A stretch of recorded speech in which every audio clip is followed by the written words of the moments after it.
அரிசி அரிசி நம் அரமைக்கு அழுத கண்ணோடு தலைவிரி கோலத்தோடு ஒரு பெண்ணீர் வந்திருக்கிறார். அப்படியா? அந்த பெண்ணிற்கு என்ன துயரமோ தெரியவில்லையே, கேட்டாயா? கேட்டேன் மன்னவா. அந்த பெண்ணிற்கு என்ன தெரியும்? சரி, அந்த பெண்ணை உள்ளே அனுப்பு.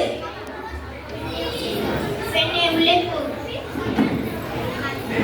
இளங்கோடி போன்ற பெண்ணே, எமை காண வந்ததன் காரணம் என்ன? உனக்கு என்ன வேண்டும்?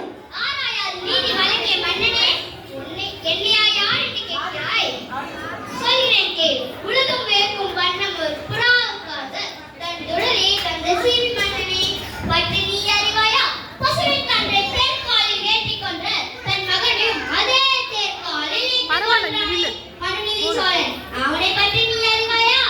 பெண்ணே, நான் கேட்ட வினாவுக்கும் இன்னும் நீ விடை கூறவில்லை. அதை விட்டு விட்டு நீ வேற எதையோ கூறிக்கொண்டிருக்கிறாய். இழப்பின் அருமை நேராத மன்னனே, எனதுலே அறியாமல் தானே இப்படி பேசுகிறாய்? நான் இதுவரை கூறிய பெருமை மிக்க சோழ மன்னர்கள் வாழ்ந்த புகாநகரமே எனது ஊர். அவ்வூரில் படையில்லா சிறப்பினுடைய புகழ்மிக்க மாசாத்மன் என்பவனின் மகனாகிய கோவலன் என்பவனின் மனைவி நான்.